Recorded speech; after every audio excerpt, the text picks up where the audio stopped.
जय श्री कृष्णा दोस्तों।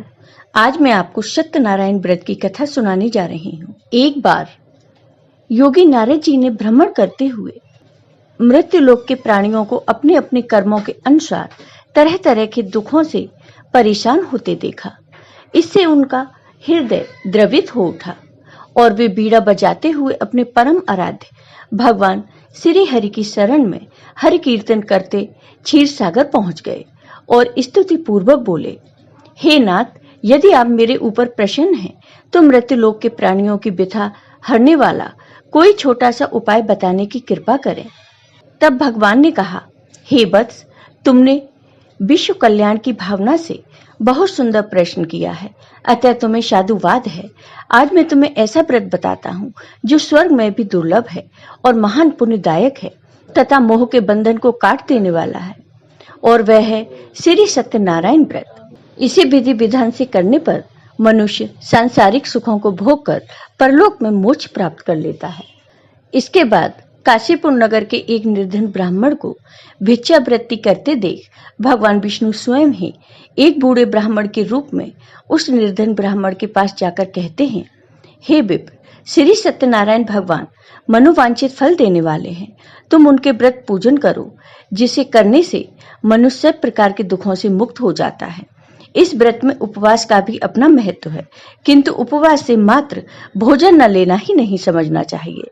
उपवास के समय हृदय में यह धारणा होनी चाहिए कि आज श्री सत्यनारायण भगवान हमारे पास ही विराजमान है, अतः अंदर व बाहर शुचिता बनाए रखनी चाहिए और श्रद्धा विश्वास पूर्वक भगवान का पूजन कर उनकी मंगलमयी कथा का श्रवण करना चाहिए। सायंकाल में यह व्रत पूजन अधिक प्रशस्त माना जाता है। श्री सत्यनारायण की कथा बताती है कि व्रत पूजन करने में मानव मात्र का समान अधिकार है, चाहे वह निर्धन धनवान राजा हो या व्यवसायी ब्राह्मण हो या अन्य वर्ग, स्त्री हो या पुरुष। यही स्पष्ट करने के लिए इस कथा में निर्धन ब्राह्मण, गरीब लकड़हारा, राजा उल्कामुख, धन व्यवसायी, साधु वैश्य, उसकी पत्नी लीलावती, पुत्री कलावती, राजा टुंडध्वज और गोपगणों की कथा का समावेश किया गया है। कथा सार ग्रहण करने से यह निष्कर्ष निकलता है कि जिस किसी ने सत्य के प्रति श्रद्धा विश्वास किया, उन सब के कार्य सिद्ध हो गए। जैसे लकड़हारा गरीब ब्राह्मण उल्कामुख गोपगणों ने सुना कि यह व्रत सुख सौभाग्य संतति संपत्ति सब कुछ देने वाला है, तो सुनते ही श्रद्धा भक्ति तथा प्रेम के साथ सत्य व्रत का आचरण करने में लग गए और फलस्वरूप इहलौकिक सुख भोग कर परलोक में मोक्ष के अधिकारी हुए। साधु वैश्य ने भी यही प्रसंग राजा उल्कामुख से विधि विधान के साथ सुना, किंतु उसका विश्वास अधूरा था, श्रद्धा में कमी थी। वह कहता था कि संतान प्राप्ति पर सत्य व्रत पूजन करूंगा। समय बीतने पर उसके घर एक सुंदर कन्या ने जन्म लिया। उसकी श्रद्धालु पत्नी ने व्रत की याद दिलाई तो उसने कहा कि कन्या के विवाह के समय करेंगे। समय आने पर कन्या का विवाह भी हो गया, किंतु उस वैश्य ने व्रत नहीं किया। वह अपने दामाद को लेकर व्यापार के लिए चला गया। उसे चोरी के आरोप में राजा चंद्रकेतु द्वारा दामाद सहित कारागार में डाल दिया गया। पीछे घर में भी चोरी हो गई। पत्नी लीलावती व पुत्री कलावती भिक्षावृत्ति के लिए विवश हो गईं। एक दिन कलावती ने किसी विप्र के घर श्री सत्यनारायण का पूजन होते हुए देखा और घर आकर मां को बताया। तब मां ने अगले दिन श्रद्धा से व्रत पूजन कर भगवान से पति और दामाद के शीघ्र वापस आने का वरदान मांगा। श्री हरि प्रसन्न हो गए और स्वप्न में राजा को दोनों बंदियों को छोड़ने का आदेश दिया। राजा ने उनका धन धान्य तथा प्रचुर द्रव्य देकर उन्हें विदा किया। घर आकर पूर्णिमा और संक्रांति को सत्य व्रत का जीवन पर्यंत आयोजन करता रहा।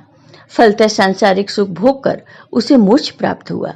इसी प्रकार राजा टुंडध्वज ने वन में गोपगणों को श्री सत्यनारायण भगवान का पूजन करते देखा, किंतु प्रवक्ता के मद में चूर राजा न तो पूजा स्थल पर गया और न दूर से ही प्रणाम किया और न ही गोपगणों द्वारा दिया प्रसाद ग्रहण किया। परिणाम यह हुआ कि राजा के पुत्र, धन धान्य, अश्व गजादि सब नष्ट हो गए। राजा को अकस्मात यह आभास हुआ कि विपत्ति का कारण सत्यदेव भगवान का निरादर है। उसे बहुत पश्चाताप हुआ। वह तुरंत वन में गया, गोपगणों को बुलाकर काफी समय लगाकर सत्यनारायण भगवान की पूजा की। फिर उसने उनसे ही प्रसाद ग्रहण किया तथा घर आ गया। उसने देखा कि विपत्ति टल गई और उसकी सारी संपत्ति तथा जन सुरक्षित हो गए।